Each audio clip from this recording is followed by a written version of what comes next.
Hey, good morning. Morning, Stephen. How are we today? Doing good. Sorry, I'm running a couple minutes late here. Hey, Jill. Terry, I see Terry, Christy. All right, I'm gonna just skip. Well, I'll figure out who's here in a minute. I'm just gonna get us started. Good morning for the record. Stephen Welch, Chair of the Capital Program Committee. Before we start, I'd like to take care of state's business. First, we'll confirm members who are present. Please, when I call your name, say aye. Jason Bridges. Aye. Jill. Hi. Hi. Let's see. Peter. Aye. And Christy Parentella. Hi. Okay. I've got to remember to differentiate between the two Christies. I don't see anyone else at the moment. Staff, Rick Sears. Here. Thank you. And Terry's here doing minutes. And department heads, I think we have Karen with us at the moment. Yes, here. Thanks, Karen. All right, great. So this open meeting of the Capital Program Committee is being conducted remotely. Consistent with Chapter 20 of the Acts of 2021. Somebody please mute everyone. Thank you. The meeting is convened via Zoom with video and audio recording. There's a good chance we'll also be broadcast via YouTube on the town's YouTube channel. I note that anything presented on Zoom may be captured by recording and broadcast to the public. The town website identifies how the public may join. With no member of the public present, this particular meeting will not feature public comment. Materials provided to members for the meeting or provided during the meeting are, unless otherwise noted, available on the town's website. During the meeting, I'll introduce agenda and topics and speakers. Please remember to mute your Zoom audio until your name is called, and direct comments and questions through the chair to avoid crosstalk to make minute taking easier for Terry. Lastly, any votes will be conducted via roll call. With that said, I'd like to call this meeting of the Capital Program Committee to order Thursday, August 19th at 10:05. And if I could get a motion to approve the agenda. Anyone? So moved. Thanks, Christy. On your motion? Aye. Jason? Jill? Aye. Aye. And Peter? Aye. Okay, great. So we're going to jump right into the FY23 capital request and out year discussion, starting with school. So Karen, with that, the floor is yours. Starting with IT. IT, I'm sorry. I've got to reverse in my version. Okay, so for the FY23 fiscal year for capital program requests, I am looking for funding for the GIS aerial imagery and planimetric data update. This includes a flyover and then some adjustments by a second vendor.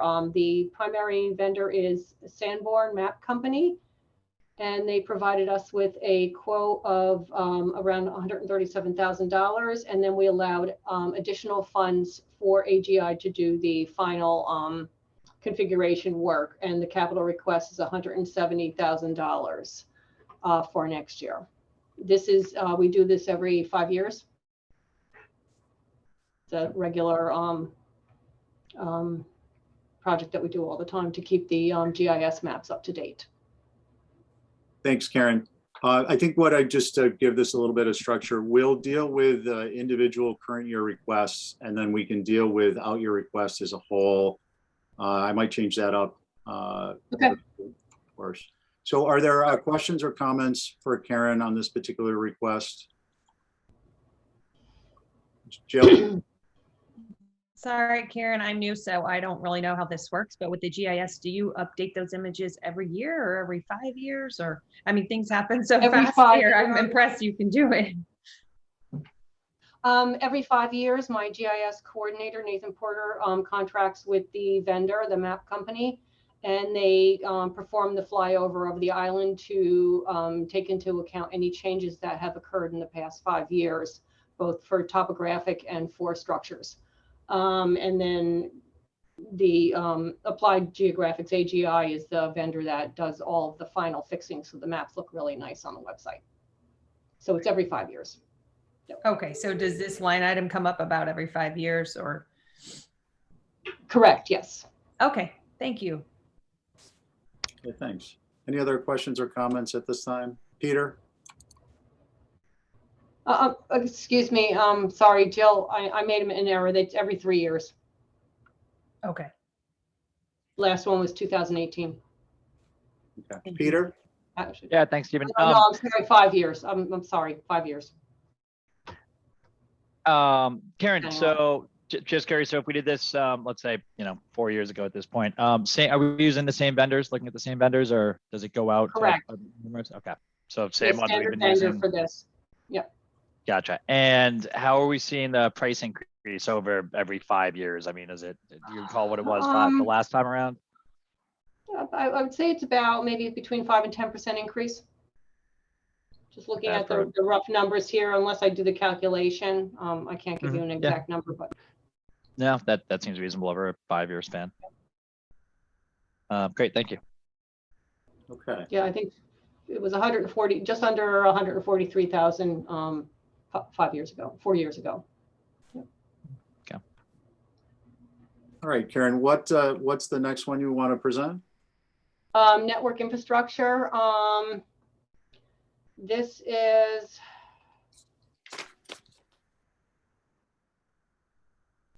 an annual request to maintain our town network infrastructure, and that includes all hardware maintenance necessary for running the network. Anything that you see behind the walls, the wiring, the fiber, switches, routers, that sort of thing. It's and servers,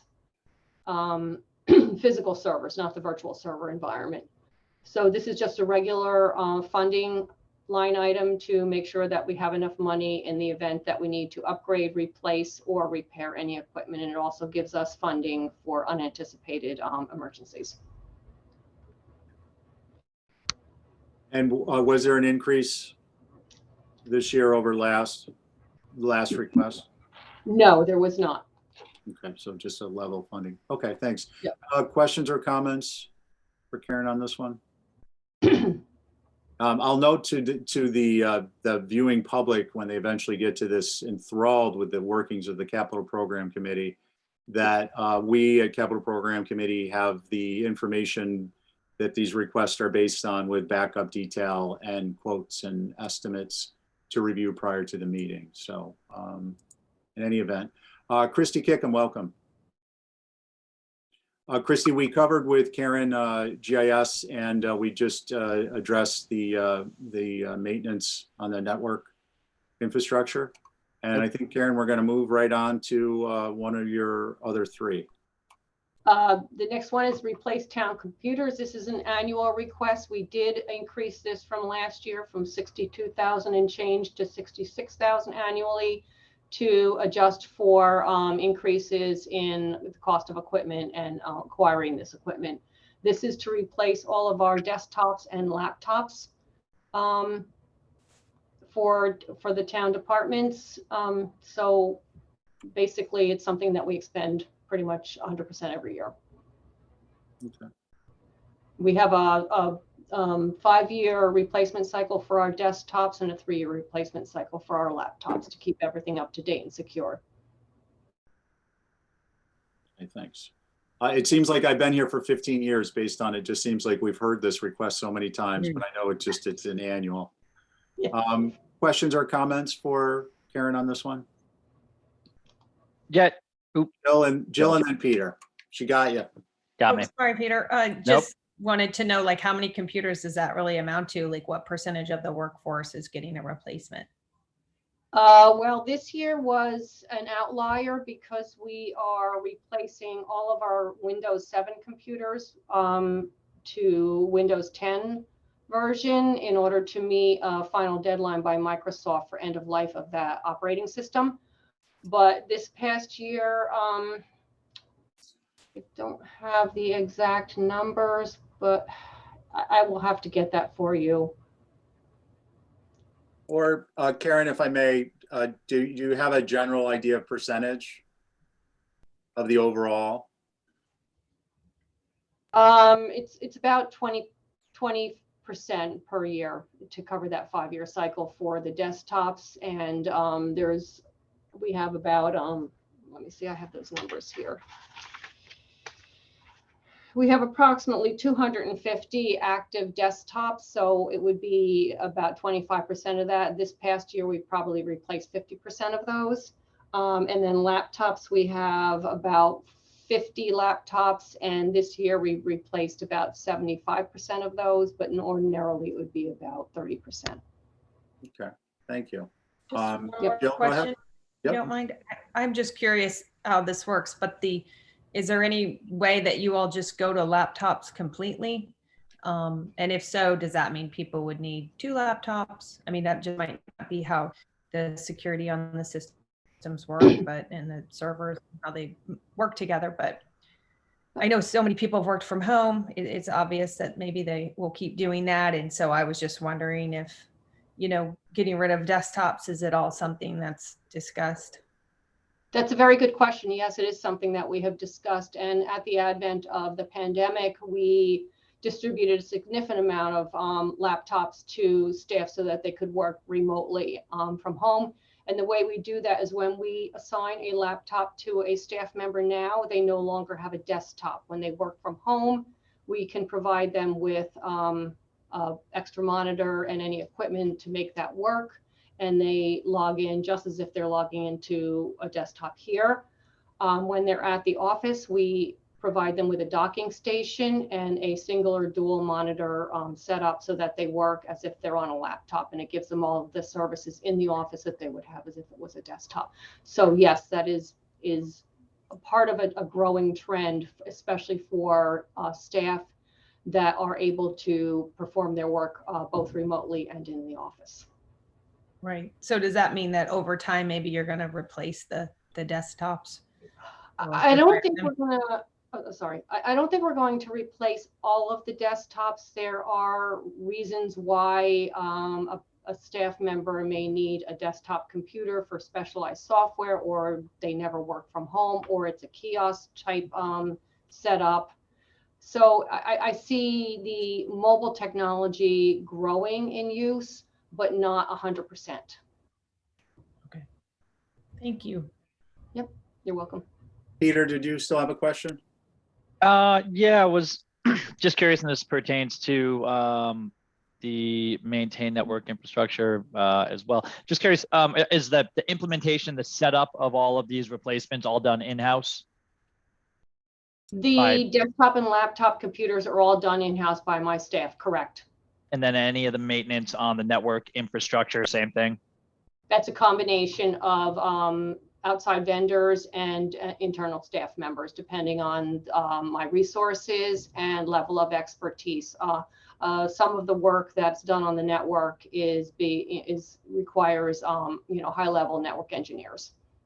Gotcha. And are you finding it easy, difficult to find outside vendors to be able to do the setups, and even with our internal staff to be able to accomplish the replacement and the setup of some of this network infrastructure? Finding vendors to do the work, not usually. A significant amount of that work can be performed remotely once we have the equipment in place. Okay. And we have enough vendors on the state contract that we can utilize. We generally utilize the same 2 or 3 vendors from state contract.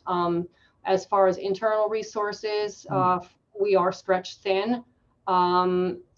The person that I have that does most of my networking has a lot on his plate right now. So there are times when we have to, I have to reallocate resources in order to get certain projects completed.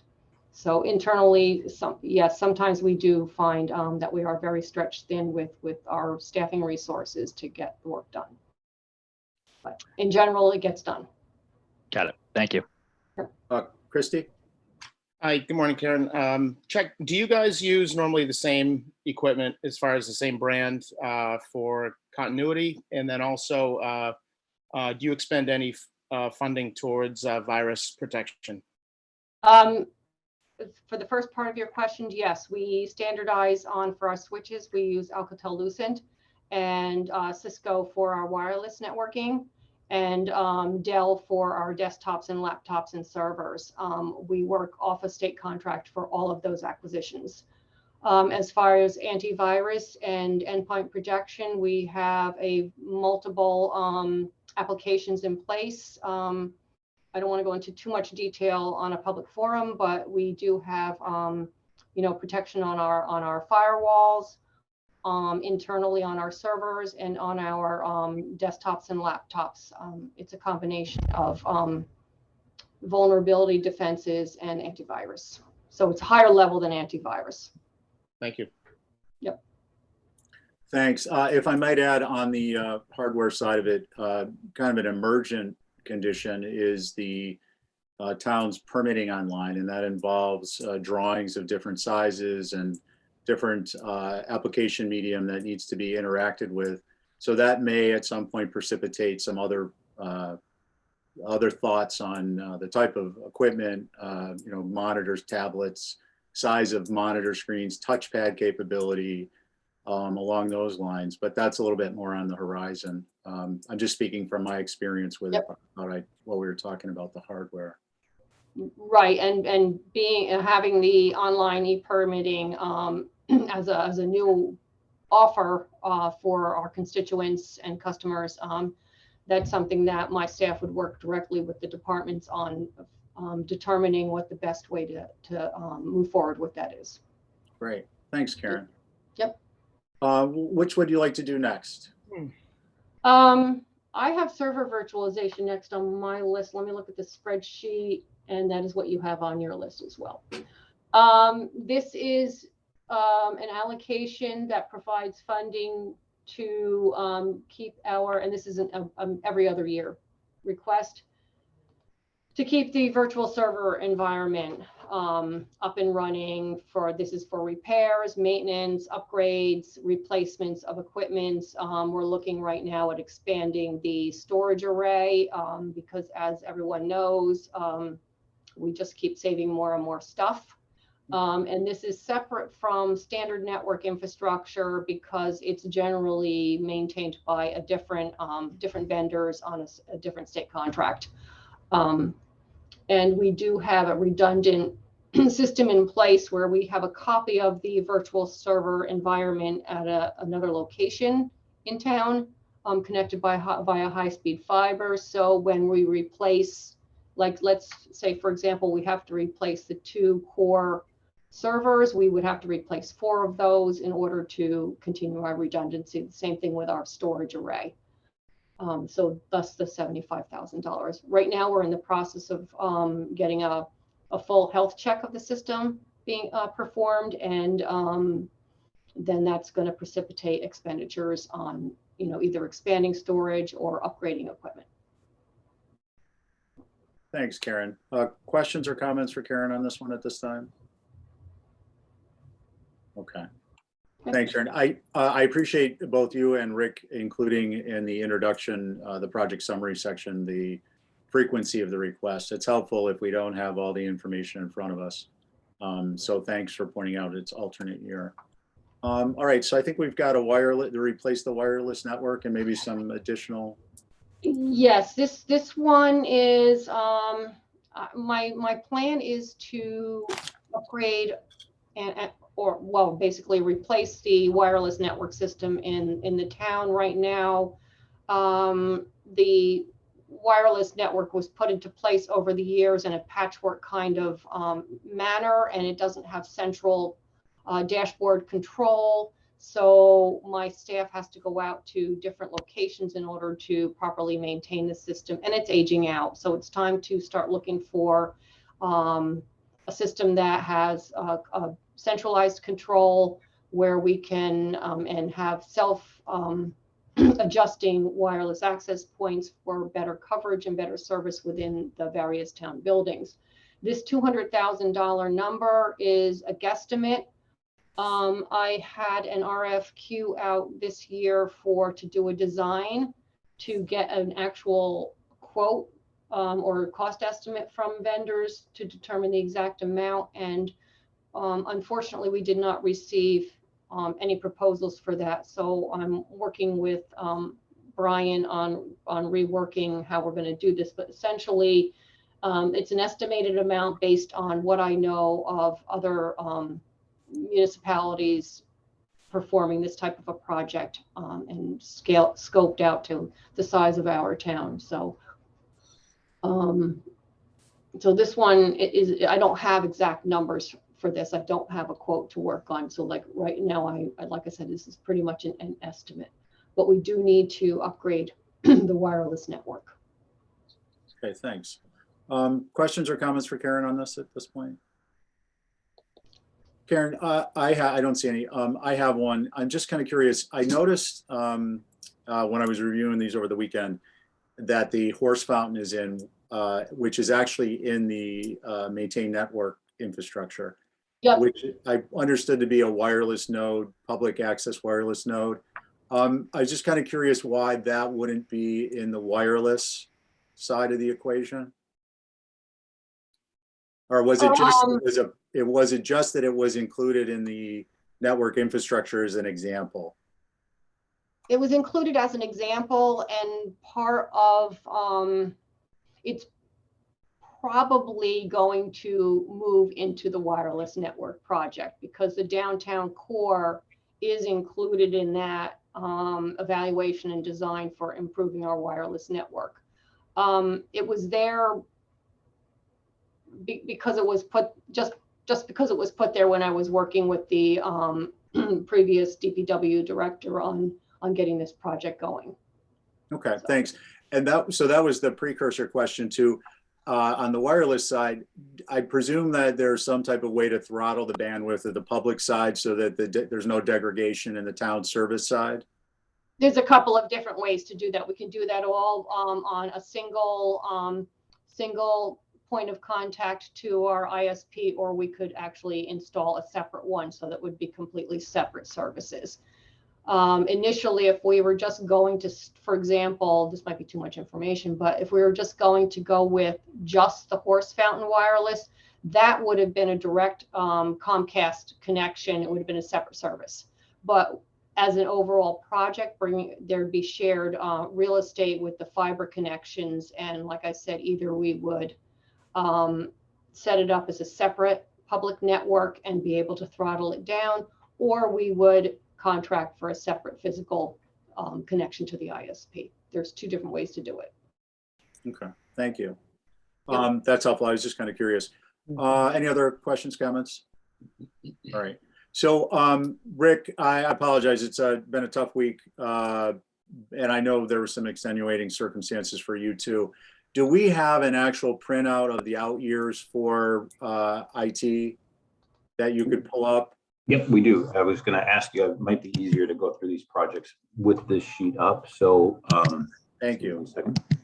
So can you all see that? So it's the bottom half. It's out of order. Yep. So that's what this may be something that's worth, and maybe hard for you, Stephen, to see when people raise their hand, but I think it's helpful in the sense of you see whether there's inflation in an out year forecasted, or that it's an every year or every other year item. So there you go. No, I've got the big screen up. We're good to go. I can see people too. So go ahead and we'll. I don't know if you want to introduce out year or if you want to have Karen do it.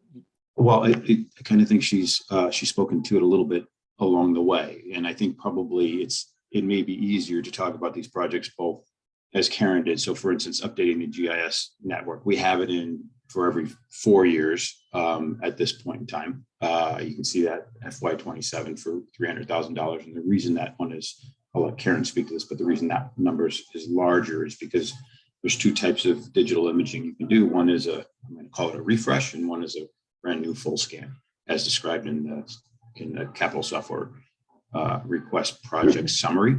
And it'll, by 27, it'll have been quite a while since we've done a full scan. Is that right, Karen? Is that how we'd be thinking about it? We were considering a full scan in 27.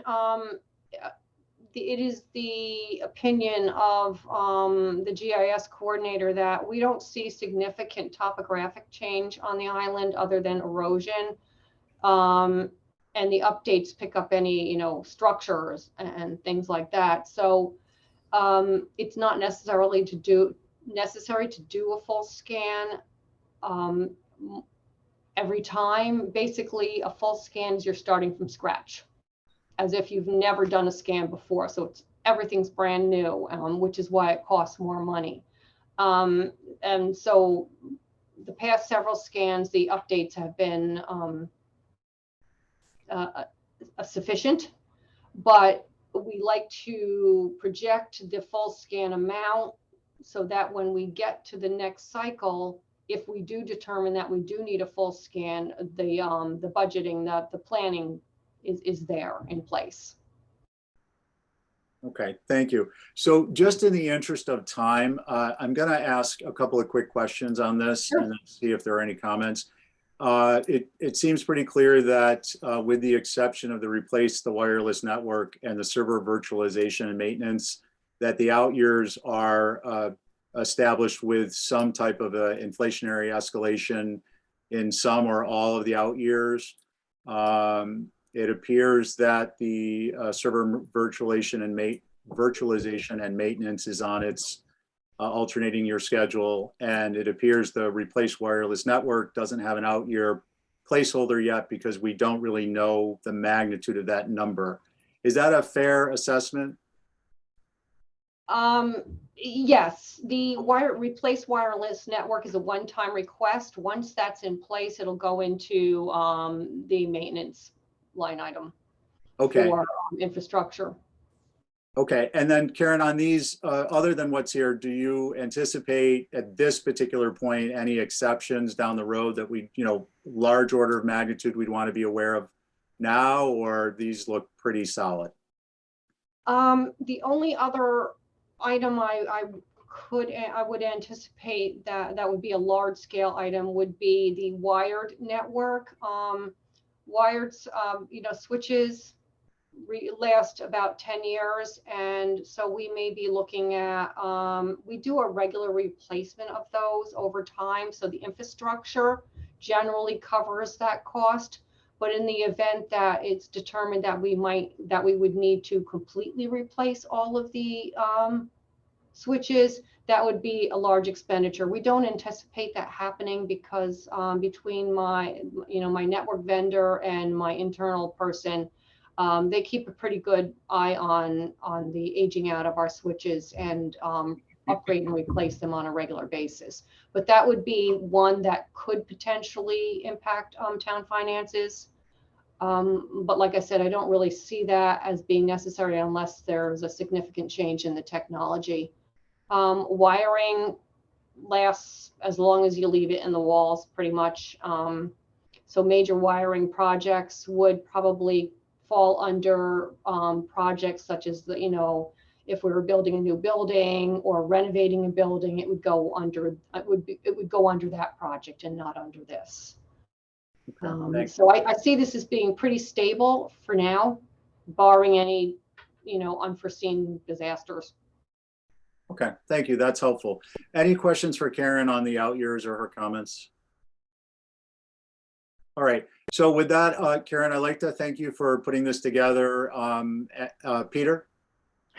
Sorry, this might actually be a question for Rick that may have been able to wait, but since Karen's still there, just curious, I'm not sure if I saw on our Rory website, Rory, for the GIS, was that addressed in one of the emails, Rick, for a reason that there isn't one in there?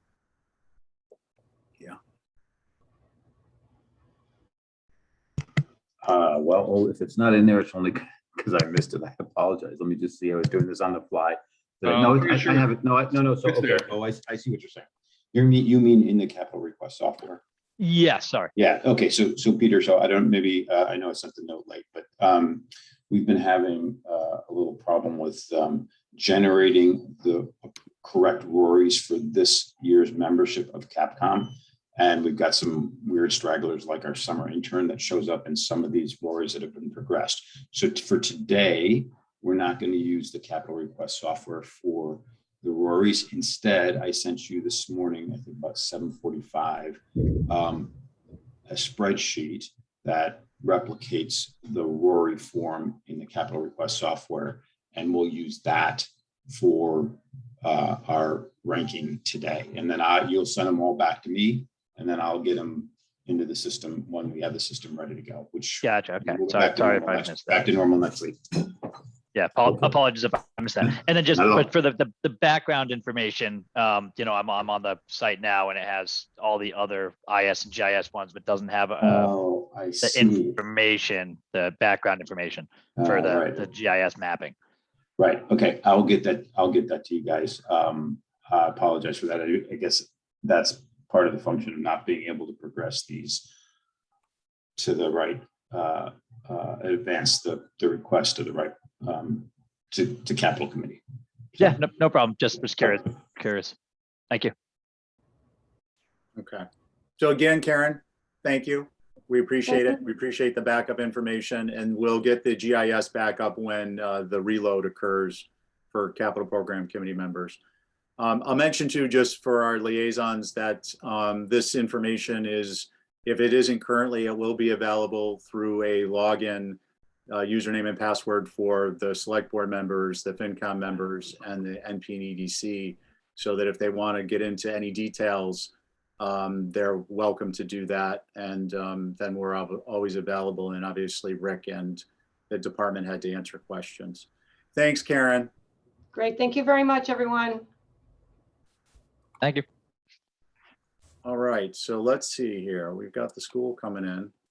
Stephen, real quick on your last point. Yeah, sure.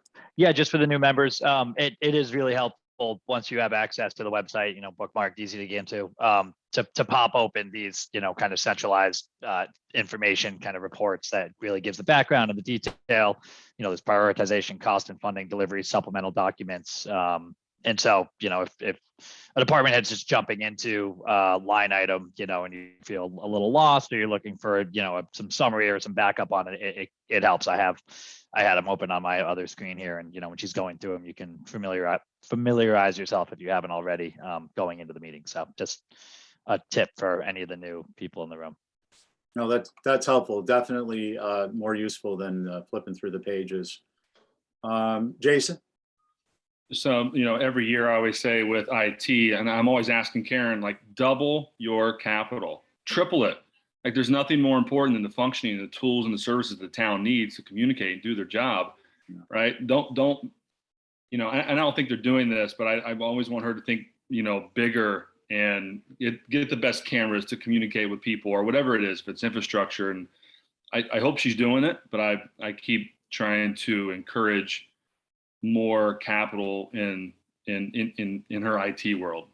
So I think she's doing it, but I just want to make sure I just don't think it's enough. Just because when I used to work for the town, it's like you're getting by with computers. You're getting by when they're okay. And if it adds 15 minutes to your day because it's slower, then that's not good. All right, I'm done.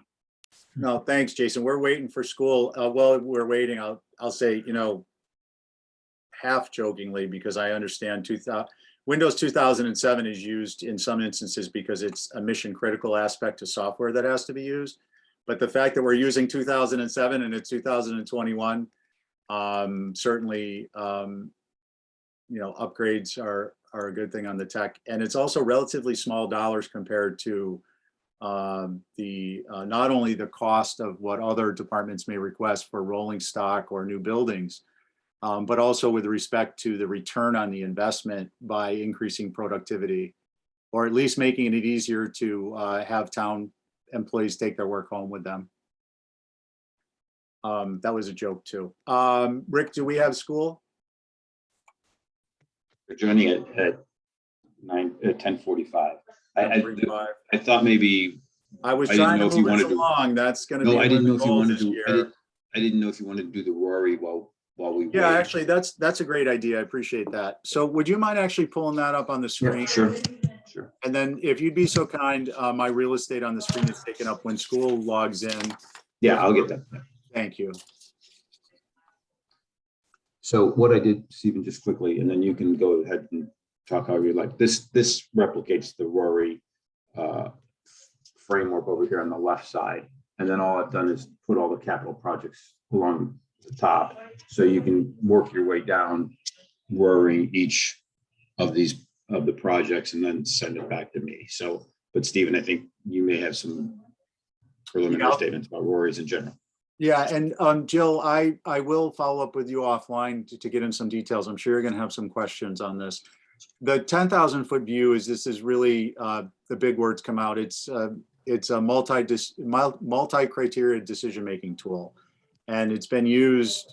We adopted this, I think, a few years ago now, and went through and tailored it to our mission per the town code. What our priorities are, what our prioritization, schedule of prioritization and ranking is to revolve around. And then we broke those down into categories, assembling like items. So for instance, the first group, I'm sorry, somebody needs to move. Okay, thanks. The first group being whether it's a operations high priority, medium priority, or low priority.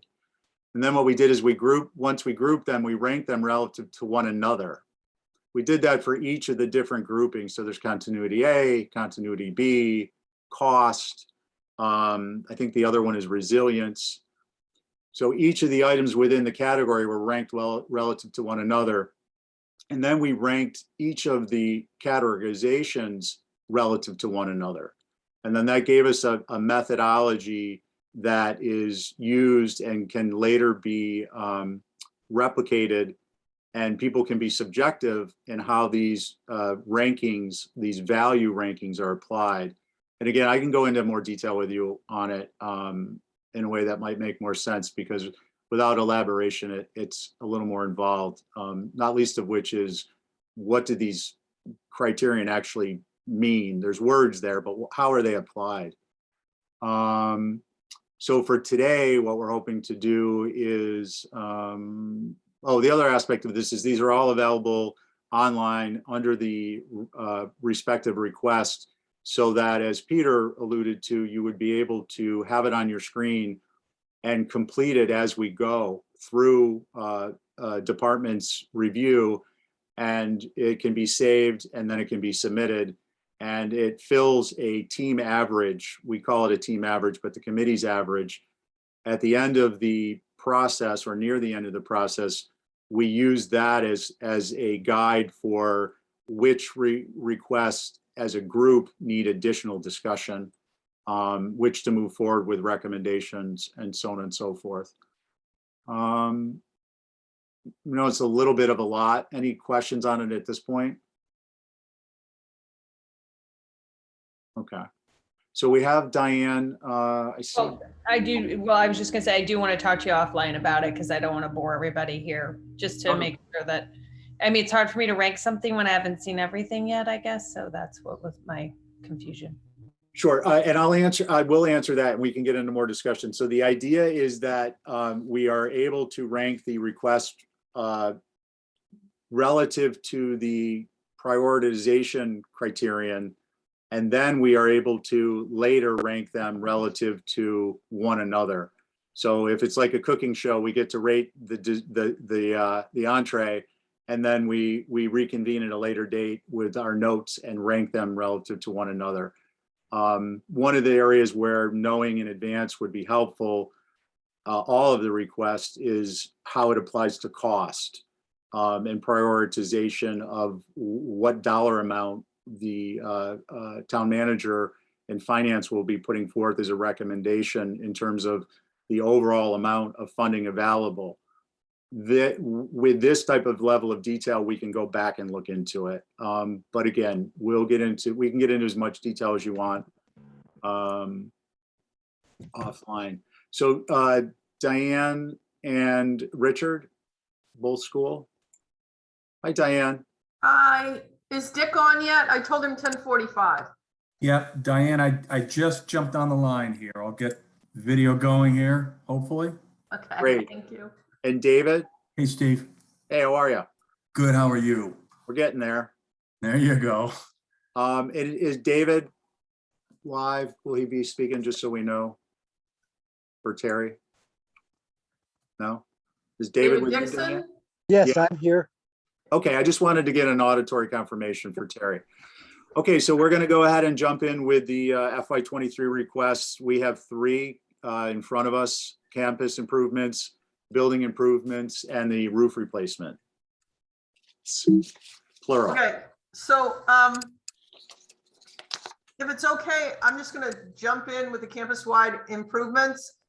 The campus-wide master plan, you have all been a part of for all of these years, and we all knew that this big one was coming. This is for 2 synthetic playing fields to replace the current football field and the field hockey field, and some parking, obviously security, the bleachers, and roadways and sidewalks to get kids safely to the Boys and Girls Club still. I mean, all of that has come into play. We've been having campus wide improvement plan meetings for probably 2 years now. We have prioritized what we were getting done. You all funded moving the baseball field last year and building tennis. However, I bid that project twice, moving baseball over to Bacchus and building tennis. And we had 1.1 that was appropriated. And both times the low bid came in at almost 3. So we realized we could not move baseball. Sorry, I'm sorry. I'm just going to shut this off because people are freaking out about the hurricane coming, and I'm trying to prepare for that. So we decided to just bid tennis right now so we could get the 5 courts built, possibly. That bid is due August 31st. I don't know what it will come in at. We've had tennis people tell us $550, but that doesn't include the fencing, or it doesn't include the earthwork or whatever. I'm not sure. My hope is that we can build the 5 tennis courts for our tennis teams, and hopefully in the summertime for the community. And we were asked to sort of put baseball into this larger project at one point, because we just we can't move forward with the larger project unless the baseball field is moved. So with that said, I'm going to turn this over to Dick, and he can talk to you more in depth about the project costs and how it's changed even from this 12,975. Thanks, Diane. Yeah, and I would just, Steve and everyone, I would add one more key project component to this project, and that is the construction of a regulation 400-meter track around one of the fields. So that is a very, very key component to this project as well.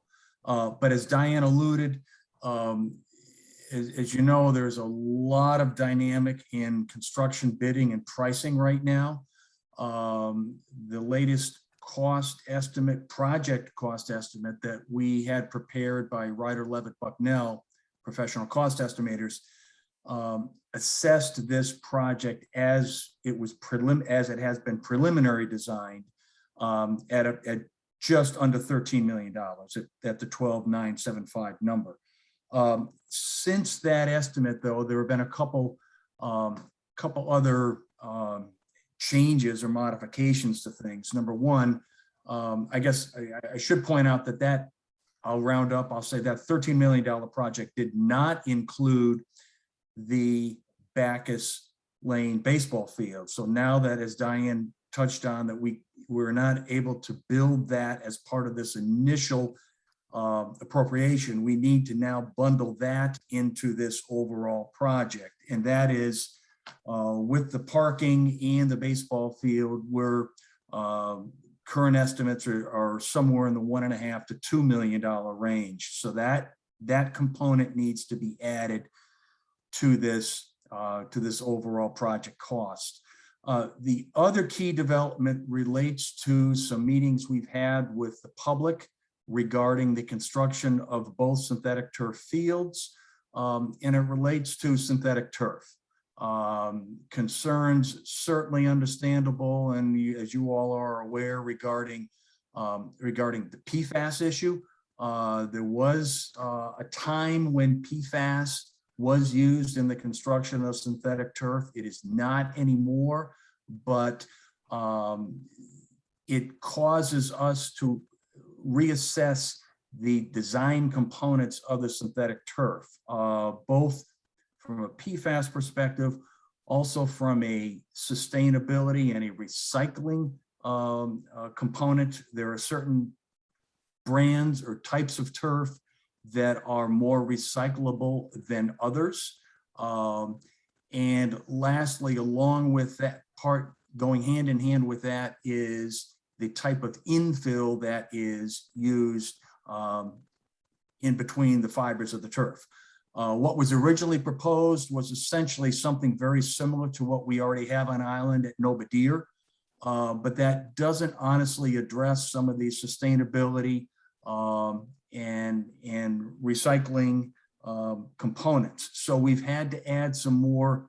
We feel it's appropriate to add more budget to the project now to change, to revise the turf system to reflect some of these concerns of the community.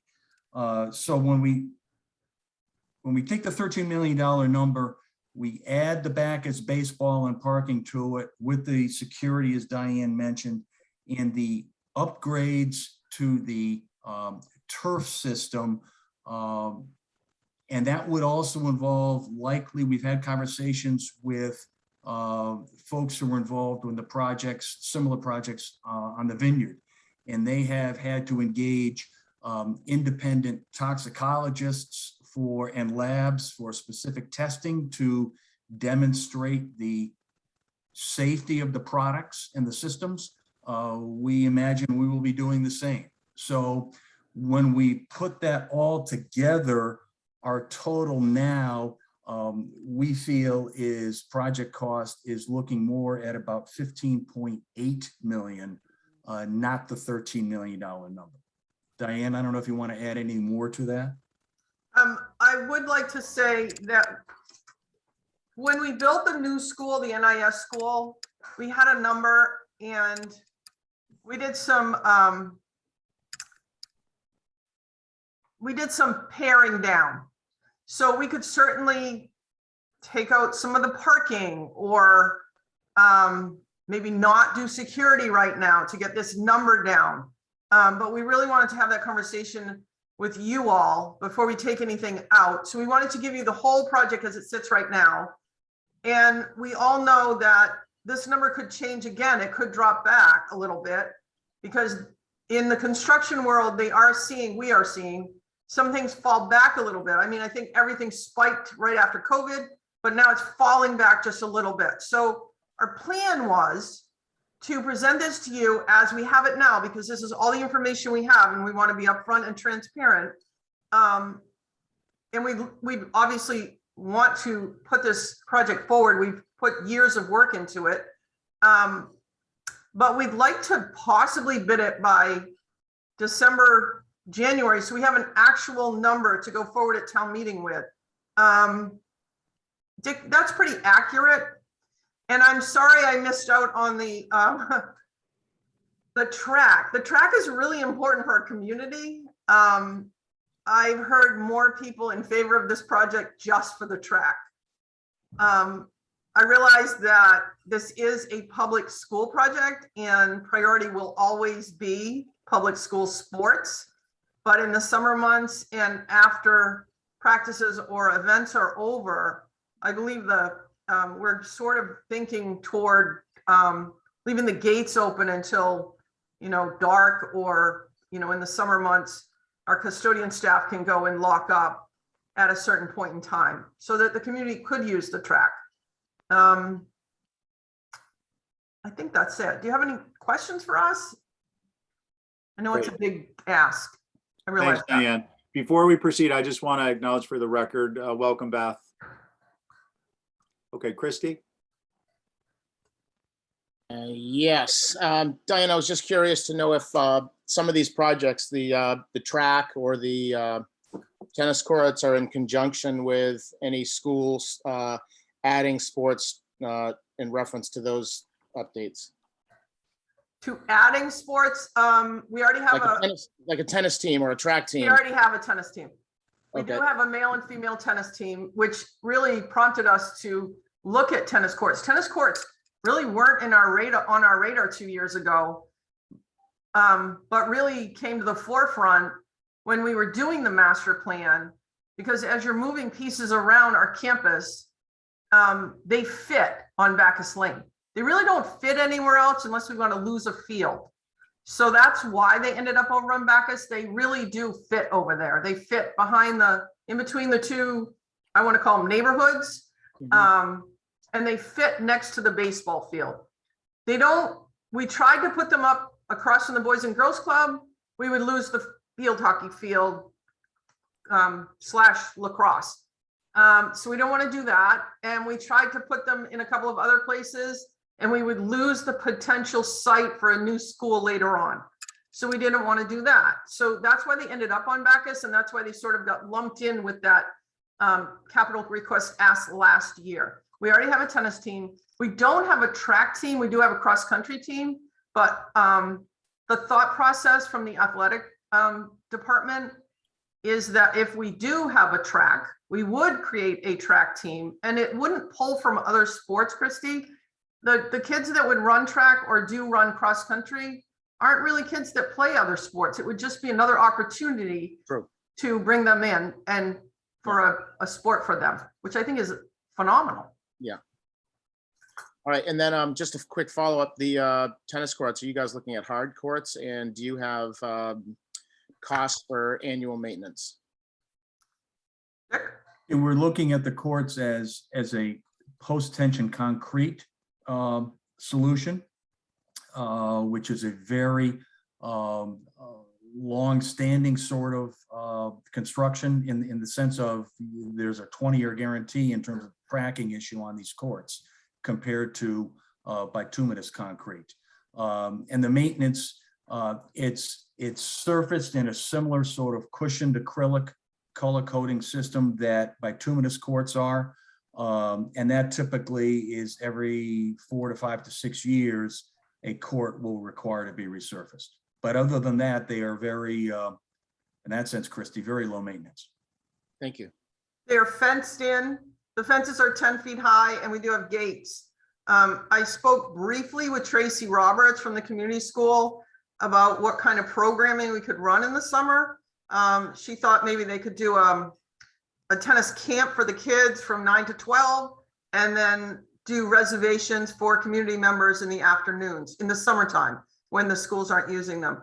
I think that's a great opportunity for that backfill. I know Jetty's tennis courts are in tough shape. Libby sort of emailed me the other day and asked me about us building these and how we could sort of tie it into helping them take the pressure off of Jetty's. Yeah. So Fair enough. All right, thank you. All right, Can Jill?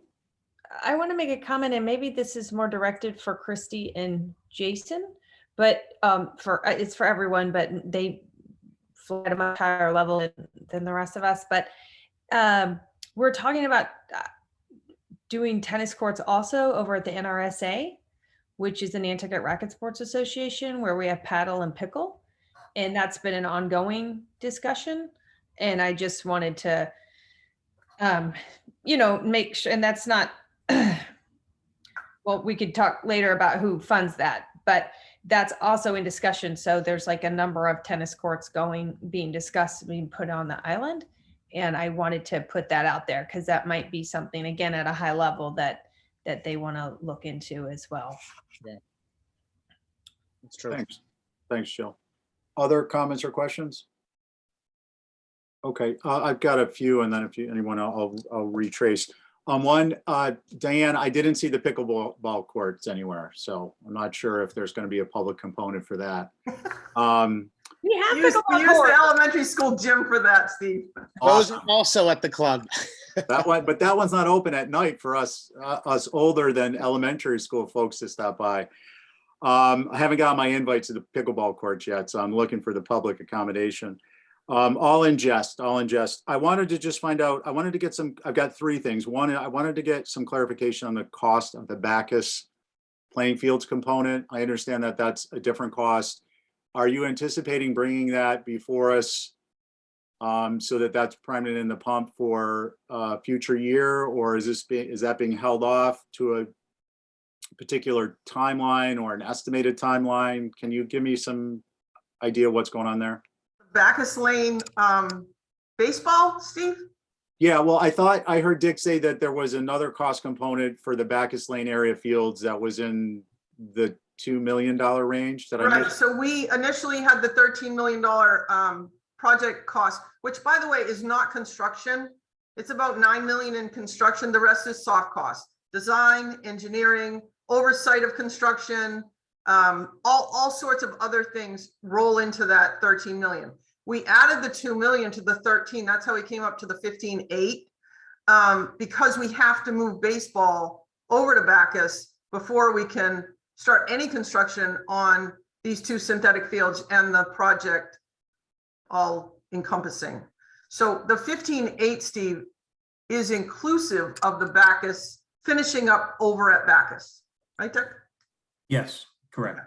Okay, so the scope of work includes that scope, but the cost needs an adjustment.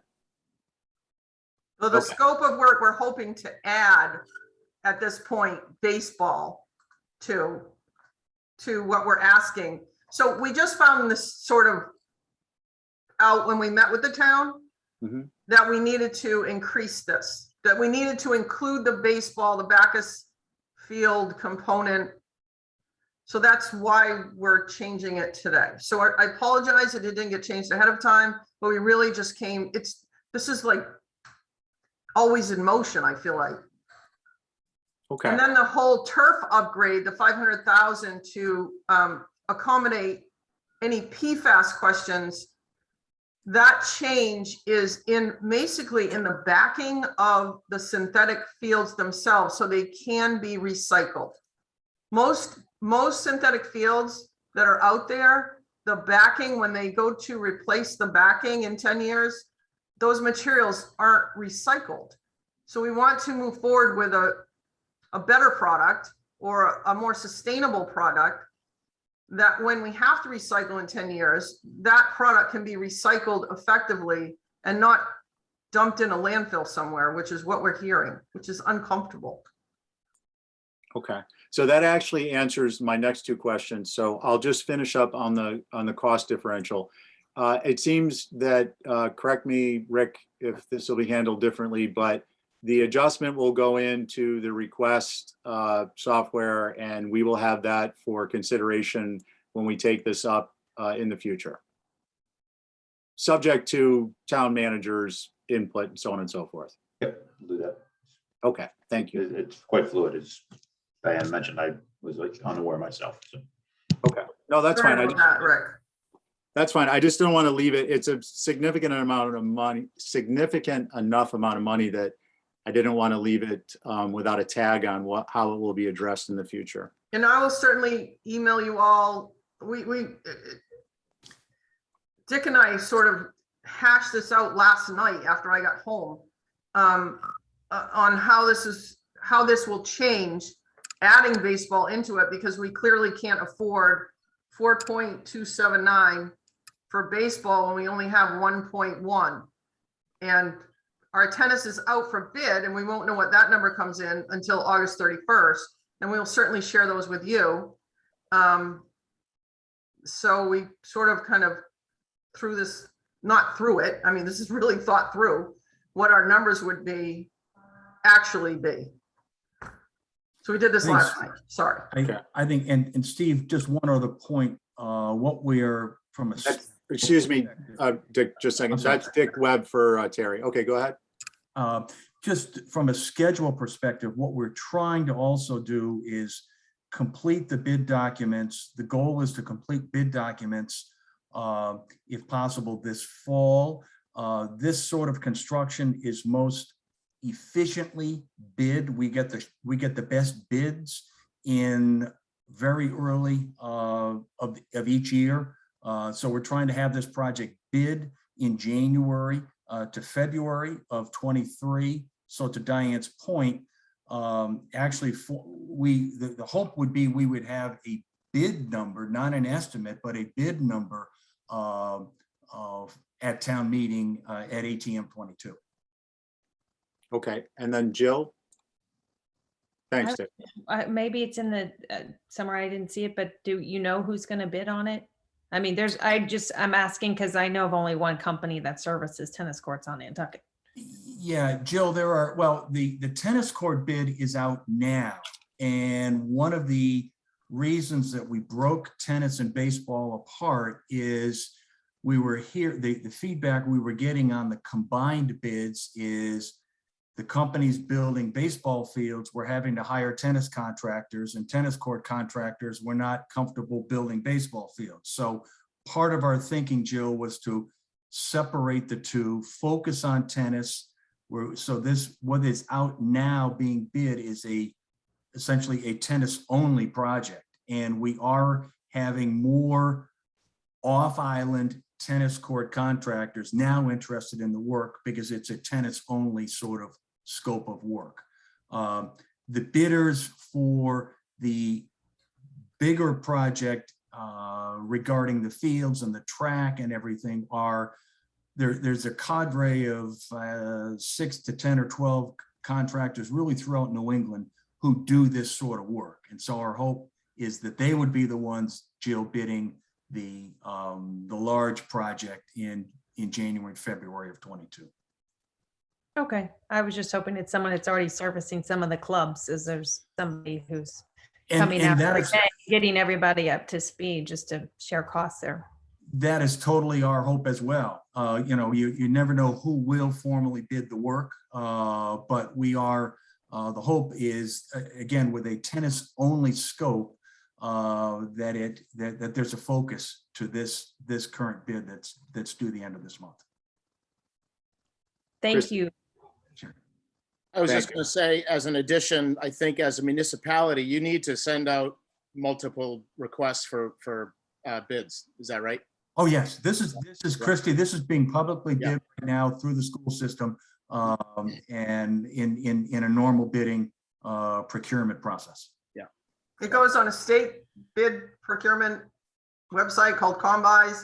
It was in the Nantucket newspaper. I have it posted in several places on the campus. It's public and it's in the Central Register, which is the state's publication for bids. So hopefully we'll get some competitive bids this time. Yeah. Low bid takes it. I know. Well, hopefully it's doable. Yeah. Okay, thank you. So the other comment I'd like to make is, this is a very large sum relative to just general requests, from any department. And that's not a qualitative statement at all, just quantitative. And along the quantitative lines, I think it would be helpful for us at Capital Program, there are different areas of work, literally, geographically, and different uses for those areas. So like, for instance, the multi-use playing fields versus the track. I imagine that once you drill down into this is like a summary form based on the scope of work versus the area of work. And I think it would be helpful for us. I don't think we need to know to the penny or even to the rounded dollar, but to the rounded hundreds of dollars, what the respective cost is anticipated to be for the different areas. So for instance, the track versus the turf fields. That would be, I understand that in the qualitative assessment outside of Capital Program, that might be a double-edged sword, but it also may be helpful for you all to have, because given the dollar amount, being able to draw on that for discussion could be helpful. But I think for our review, we should have at least a summary of what the respective costs are. Diane? Steve, I think you have it. We gave you, I think, the cost estimate, the professional cost estimate that we had done. If Yeah, you I'm don't have looking it, at, I'm happy to email it to you, but it breaks it down by area, and this is how much the paving is going to cost in this section, and this is how much this field, and this is how much the stands and all of that. It breaks it down. It's in the supplemental documents. Thank you. And happy birthday, PJ. Related. So- Thank you, though. so I'm actually not seeing that in mine. What I'm seeing in my version, and maybe I'm misunderstanding something, is it's breaking down the categories of work. I don't see at the top of each page, or each set of data, I don't see something that says multi-use playing fields or parking areas. I see earthwork, and then I see site clearing, but I don't see it. I see parking lots, site development, but the site development is for, it appears to be for, it's not broken down by area. Yeah, and Steve, we can get you some high level numbers in that regard. And I characterize it as high level because, to your point, some of the estimates and the estimators will, or we have this project, as you can imagine, is a very integrated sort of project where there's drainage and utilities in one area that are really by another area and that sort of component. So we can begin to break it into the 6 or 8 key project components and try to give you some a summary high level number, understanding it is just that. And Thanks, Dick. in a lot of detail. I appreciate that. And I think the other thing worth noting is along the lines of what you just said is that's a worthwhile footnote to include in any such numbers, just that these are interrelated costs, and for, giving an example so that if there is further discussion outside of Capcom based on those numbers, it can be made clear that, this isn't just a X amount of dollars for this work. They're all based upon one another, but these are a general high level cost categorization. You're hitting the nail on the head. It's kind of comparative proportion of the overall number, because the hesitation is someone sees a number that says the track is costing $1 million. If we don't build the track, we save $1 million. Well, not necessarily. So, but as long as everyone understands the context of those numbers, we can certainly put that together for you. Okay, great. Yeah, and I'd suggest highlight that footnote. Okay. Okay, great. Any other questions or comments on this one? Okay, great. Peter? Quick one, just looking at the project schedule that was included in the PowerPoint. So I don't think this includes lumping in the movement of the baseball field. Just curious if you see that having major implications on the kind of last couple line items on the schedule. PJ, we're assessing that right now with Travis in the athletic department, because again, with the integration of the baseball into this, and as Diane alluded, the importance of relocating baseball before we can get into some of the heavy lifting, particularly on multipurpose field number 2. We need to coordinate this with PJ in the athletic program. So we are actually meeting with him. We're meeting with Travis later this month to begin to have those discussions so that we can work with Travis and determine the best way to minimize impact. There may be some schedule tweaking, PJ, because of that. Just don't know yet. Gotcha. Yeah, it seems like you'll have to squeeze in there somewhere, which obviously inevitably will push everything below it down a little further. And I mean, it seems like it's inevitable that this is going to be going on at some point, during multiple different, fall season, winter season. Well, winter, maybe there's not any outside sports. That's the best time to do it, but there will be some impact regardless on, teams' ability to use the fields during construction. So I guess any way to minimize that duration. But great. Sounds like you guys have a plan for it. Thank you. Great. All right. Diane, would you like to lead in on the next one? Which one is the next one? Your call. Your call. The building I've improvement. got Yeah, the, can we do the building improvements? Yeah, I've Building got the improvements building is improvements is up. really straightforward for me. This is an annual request. Obviously, it wasn't funded 2 years ago because of COVID. We did get funding at town meeting this year, and I've already hit the ground running with some of these projects. We've had some of the floors replaced, some painting done. I had some sidewalks replaced a couple weeks ago. If you drive by the pool side, you can see some new sidewalks over there. Things that I've been waiting to do, and that's what this $300,000 annual request does. I'd like to continue replacing, I call them the kitchen cabinets in the elementary school. They've fallen into worse disrepair, the ones that we haven't done. We did do, I think, 5 classrooms the last time this was funded 2 years ago. They look amazing. They're holding up well. I really like how they came out, and it was done locally, which made me even happier. So really, this is a general request for things that we know need to get done. We're moving some science rooms in the high school. We actually bought some science sinks for 2 of the classrooms on the main level of the high school. I'd like to continue that work by taking out some cabinets and putting some more higher quality science equipment in there. I know that high school, middle school, actually all schools are expanding their science programs, which is phenomenal. But that's what this request is for. And I think I provided several photographs of things that we'd like to do. That's kind of it. It's a general, but it does get used every time it's funded. okay, thanks, Diane. Questions, comments? Anyone at this time? Christy? Hi, Dan. For campus-wide, 300,000 must get eaten up pretty quickly. Is this a sort of reserved number, or I know taking some time off, or is this going to cover you pretty well? For right now, I think it's okay. Christy, I'm a little nervous about taking on any more with this campus-wide master plan one coming up, because it's going to eat up a lot of my time.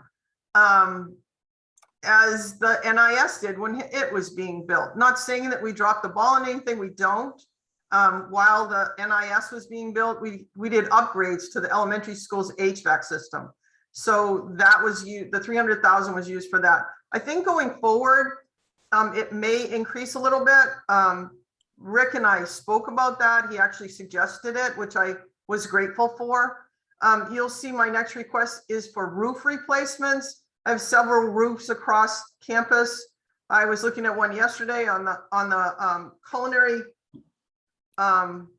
sort of section of the high school that I want to get replaced. I was starting to write the bid yesterday, but it just gets crazy. Wow. And I have a couple over at NES that I want to get replaced. So things like that. I'm not sure that you all feel that they should be separated. Maybe they shouldn't. Maybe that should just be one request, but I tried to separate it because at some point we're going to have to start replacing the flat roofs. So that's why I separated it. Yeah. For now. All right. I'm happy to combine them if you feel more comfortable with that. I really don't have a preference. I'll go. Couple quick things, and it's along those lines. I think categorization is important in separating these out. I think that with respect to the $300,000 for general matters, general type of replacement maintenance work, personally, I don't have an issue with it, but I do think that we need to be as a tool for our own review, but also with Rick in place and our capital program maturing, we need to start to break these down into categories. So for instance, interior equipment versus exterior painting or floor work. And I'm not suggesting we break it down to interior replacement, cabinet in the first room on the left and cabinet on the first room on the right. But as we get into longer term planning, being able to assess the cost differences for the different categories, I think is going to be an important element of, long-term planning. If we're just saying $300,000 without having that type of breakdown in advance, so at least we can, analyze it and evaluate it. And our role is, citizen reviewers. The alternative would be that we would have in our status projects report update, we would get a breakdown of what the money was spent on. And that would be kind of more of a hindsight type of a review. But I do think there's utility in that. I'm not suggesting we need to do that currently, but I think we need to put that on the horizon. There should be a breakdown of what those costs, where that money is either going to go, or there should be a breakdown of where it was spent. And it needs to be at least one level lower, more detailed than just the general category. One other thing, Diane, and I think the utility of keeping the roof out of that equation is that's exactly an example. The roof is one of those categories, whereas interior equipment or interior fixtures and furnishings would be another category. So go ahead, Diane. I just wanted to speak to that a little bit. We used to break them out, Steve.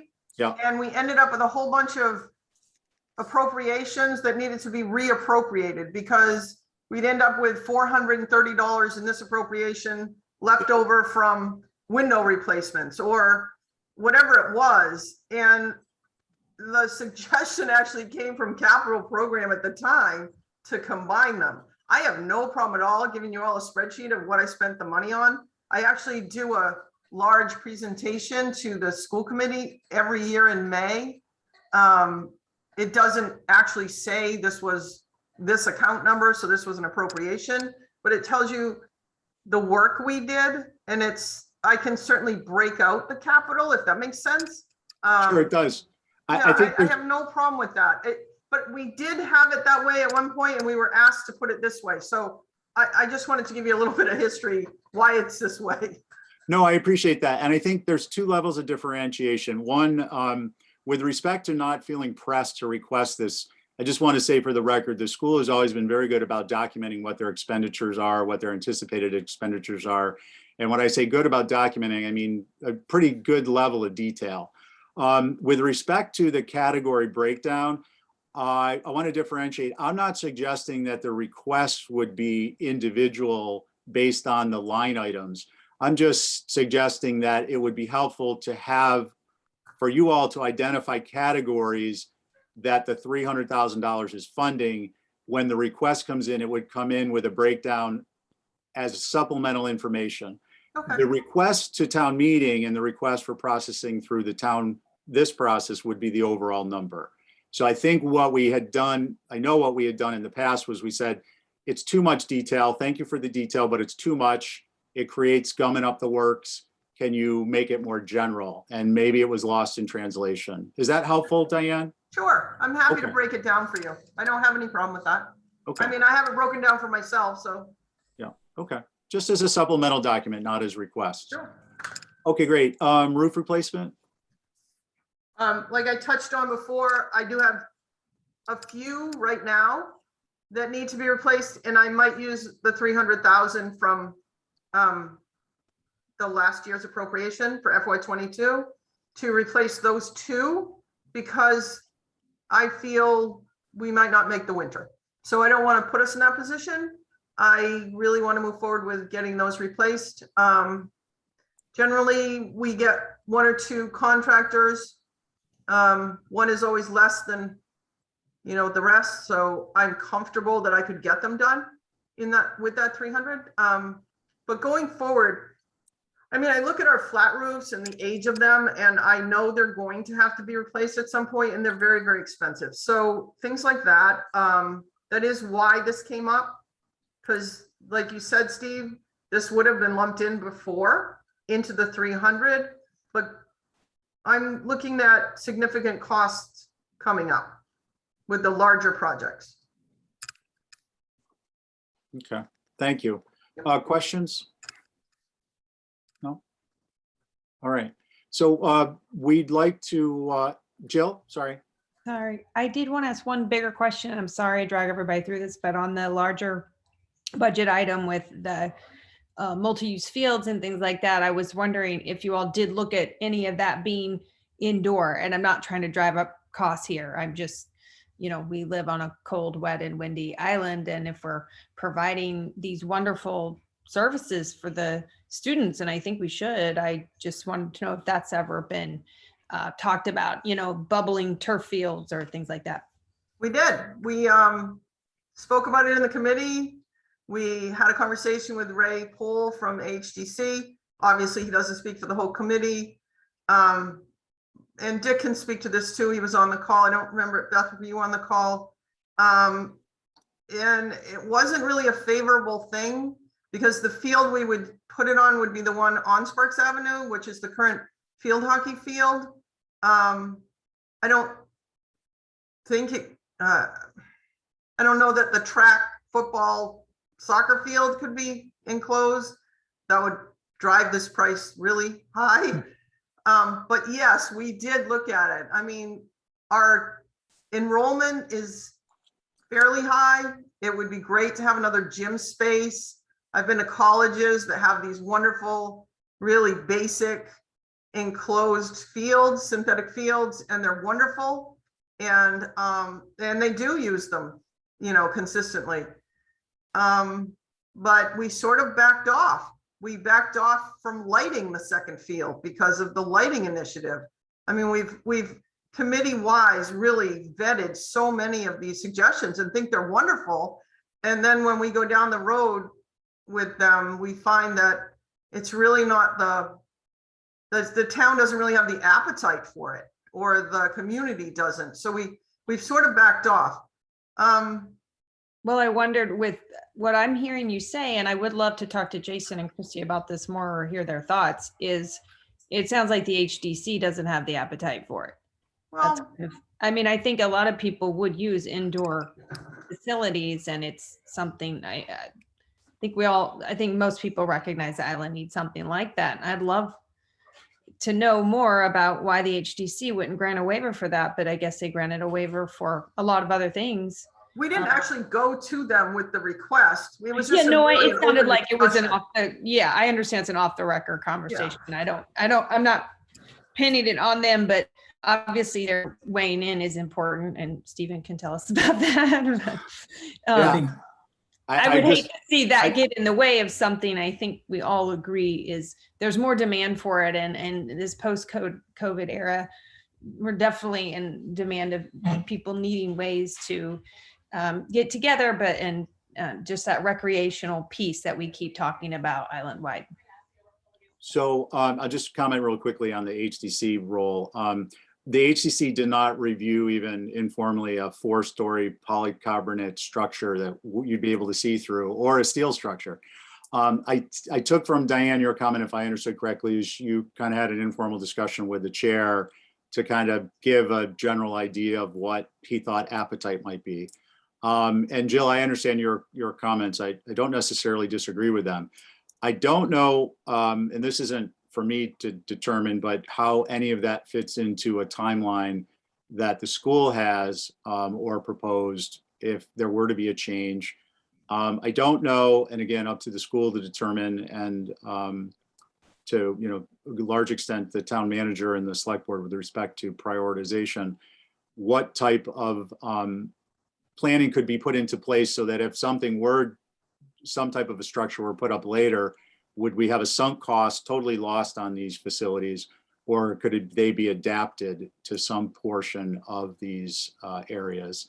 I think that, my guess with a little bit of construction background and the order of magnitude here is that anything like that is going to be basically a restart on these fields, and not my place or our place to weigh in on. But I do think it's helpful for Jill to bring these up because they are questions that other people are asking or will be asking. And I think that they're important to be considering.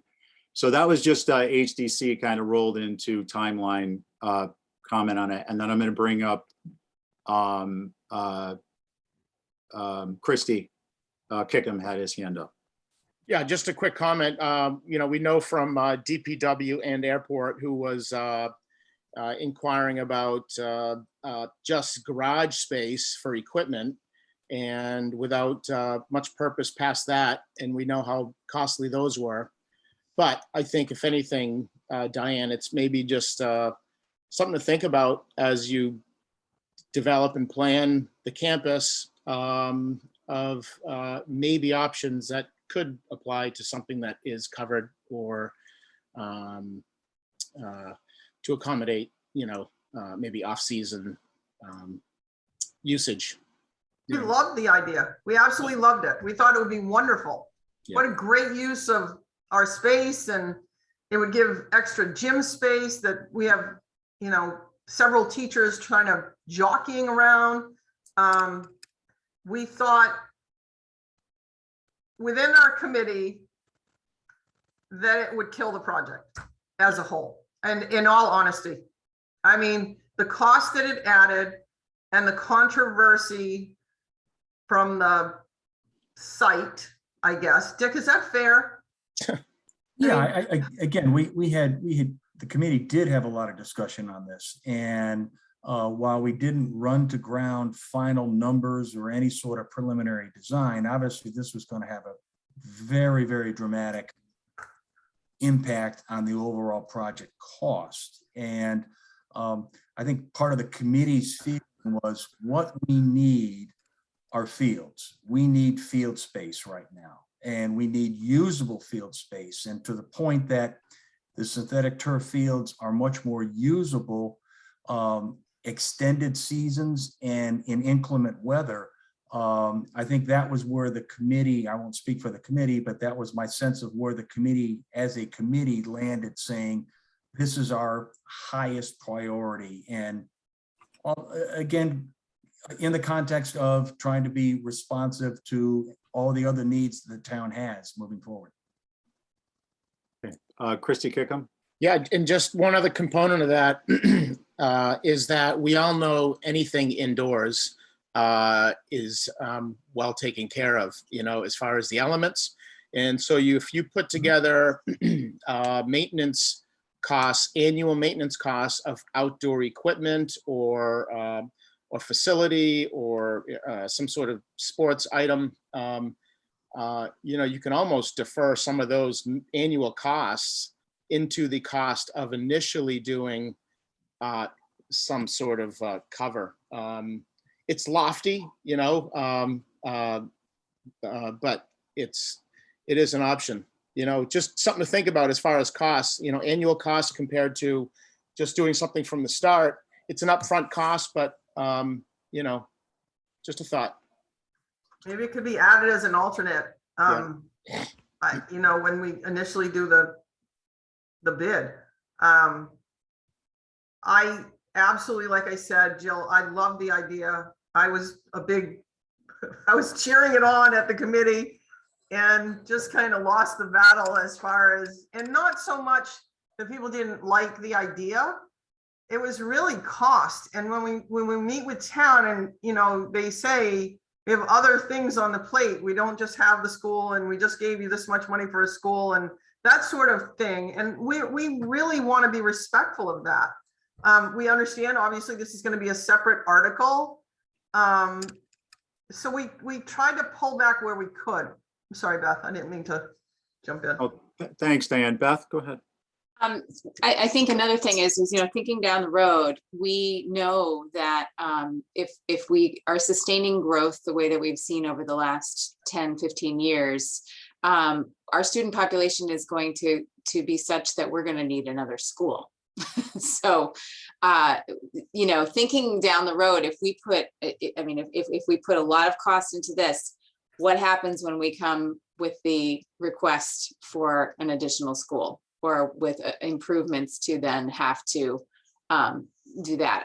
So, we really tried to think globally here and also over the period of time, not just cost, but also, along a trajectory, because we will, that is going to be an improvement, that is going to be a necessary improvement if the enrollment continues to grow. So, we really looked at this with what our most important needs were right now. And there's still room clearly for layering and for making improvements over the course of phases as we've done. But at the moment, that's kind of where we're coming with without including the enclosure. So that's all. Okay, thanks, Beth. Jill, I want to thank you. It's brought up a lot of good discussion, and I think it's important. My comment about polycarbonate dome, it was half ingest. I actually was looking at that on another project, and half of that just was it might be something the HCC would actually approve. But this is helpful information, and I don't know that it really has legs given Beth's closing comment, which is the prioritization of future funding, planning that in as one of the elements. But again, I think it's good discussion, and everyone's free to kind of take this up offline. Go ahead, Jill. Stephen, I'm just bringing it up because there are other things going on the island that I think are tying into this, including these courts at the NRSA. And I think we all need to have a bigger conversation about that and see if there's a way to help Diane actually maybe potentially save money with the tennis court option with school, because that's town land that we're talking about with those courts. And, I would hate to see us be redundant with all of the resources that you do have, and this might help the school. So that's why I brought that up. And I hope that we can kind of get people talking about that. It would be, to me, it sounds silly to build 8-10 tennis courts if we don't need 8 to 10 tennis courts island wide, if that makes sense, that everybody can still use. No, I get it. Thanks, Jill. And I got the what you were alluding to initially when you mentioned the other. I thought I did, and you've just confirmed it, that there was work going on in other areas. All I'm suggesting is it might be a good thing to take up offline, not with respect to our committee, but with respect to the decision makers, the select board, and try and see if there's some room in the school to see if there's room for discussion on that. We do have room in the timeline of the capital programming if there was an appetite for something like that, for it to be factored in. So I just want to be clear, I'm not suggesting it's not a worthwhile discussion. I just think that where the decisions can be made are not, I want to have say, unfortunately not here. But that's just because, God so loved the world, he didn't invent it by committee. But I think the select board would be the people to work with. Okay, so I'm going to move us along. And I think, Rick, we are at out years. Oh, okay. Okay. And what I'd like to do is just to give this some guardrails, if I may. If you all could hit where you think there are, this is a little bit different than GIS, where there's a set amount of dollars for the different categories. But if there are, I think what I'd like to do is see if we could do FY24 and FY25, and then if there are just any kind of large exceptions that you foresee, just so we have an opportunity to hit them with, at least minor discussion. So anything in FY24 or 25 that you want to bring up, Diane, or? Well, 25, that $750,000 was part of the placeholder. I don't know if you recall last year, we just had $750,000 in all the out years in anticipation of this large project coming to you. So Rick and I talked about it, and I didn't really want to take it out yet because there could be some residual things that we want to do, maybe build the building over the second field or something. So we left it in there sort of as a placeholder.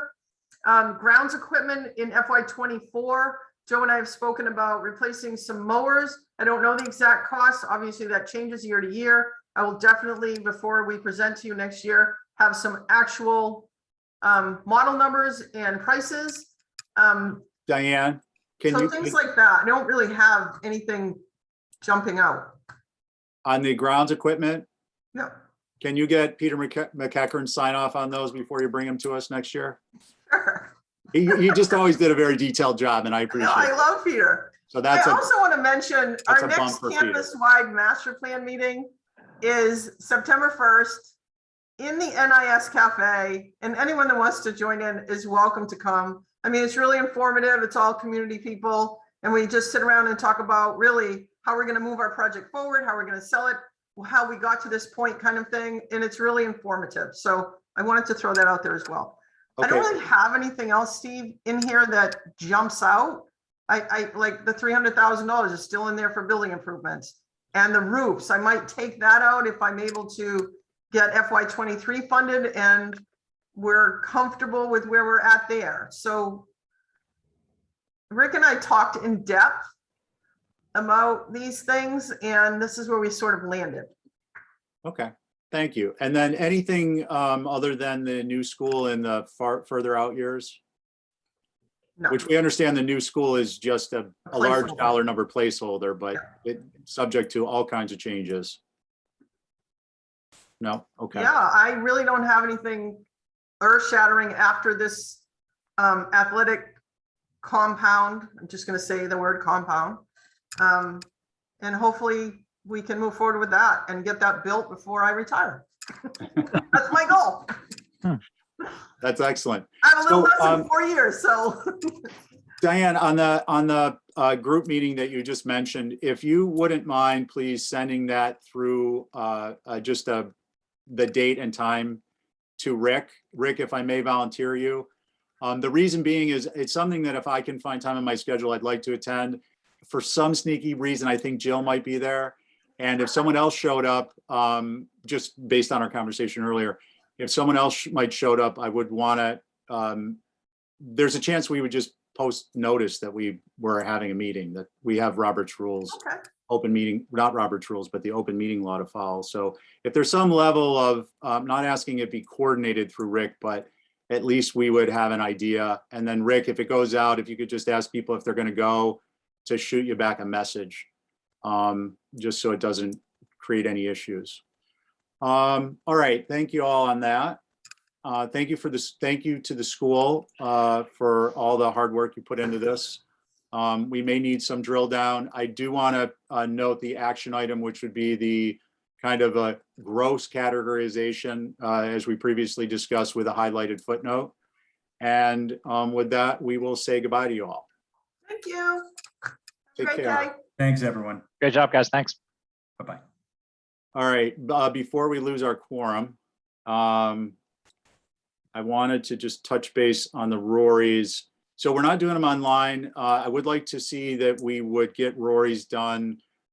This year, I will not have time to be chasing them down, including myself. This is a reminder to me too, to get them done early and early relative to, or I should say soon after we review a department. They can always be changed at a later date, so don't feel like you have to hold off if there was some type of supplemental information you wanted. We can always update them individually. We will be able to do them online as we talk through logging in and having your browser open. I wanted to mention that I've got the wrong meeting announcement up. Bear with me. I think we have a committee reports to look at, anything from FinCom or NPNEDC that some Capcom might want to know about. Okay. The Coastal Resilience Advisory Committee had put out a request for a volunteer, and I chose a victim, and I mean that jokingly, and that is Christy Kickham. And so I'd like to thank Christy for his hard work in advance and all the detailed reporting he'll be providing. Other than that, I think unless anyone has comments, Rick? Can we just talk about just logistics here? So is there anybody on this call that doesn't have access to the capital request software at this point in time? So Christy, you don't? I just need the link again, just to hook up to it. I think I sent it to you a little bit ago when you asked for it. If you just did throughout this call, then Yeah, then I I did. have it. Yep. Yeah, okay. And then if you have forgotten your password, just use the forget password function. I'm meeting with the developer on Monday. So hopefully by Tuesday, we'll have these things all back in the right place, and you'll be able to access Rory's that have the right membership and everything. And you can get at that. So, but I'll send out a notice as soon as it's ready to go. Rick, just on that, thank you. I appreciate it. Very important. And then on that, just in terms of logistics and planning, that issue with the pivot in the tables, will they be able to address that? Should be fixed already soon. Okay, I haven't had a chance to check it. Thank you for that. And then with respect to the packets we get prior to the meeting, can you include the out year view so that if anyone wants to review it, it might just save time if we have a chance to review it in advance. So it'll be in every packet was in this week. Excellent. Okay. So this It may have been below the line in my Outlook. I think Outlook deals with. Yeah, I actually think that that's the easiest way to go through these. My own personal opinion. I mean, but so yes, they'll always be there. Yeah, that's awesome. I appreciate it. Very helpful. And then I think the next item is the date of our next meeting, which is August 26th at 10 a.m. And unless anyone else has comments, I would entertain a motion to adjourn. So moved. Thank you, Peter, on your motion. Aye. Jill? Aye. Thanks. Christy Kickham? Sorry, yes. That's okay. And Christy Ferrantella? Sorry, I was in a Aye. meeting. All right. Hey, thanks a bunch, everybody. Yeah, what are you doing with your old Galaxy? Thanks, guys.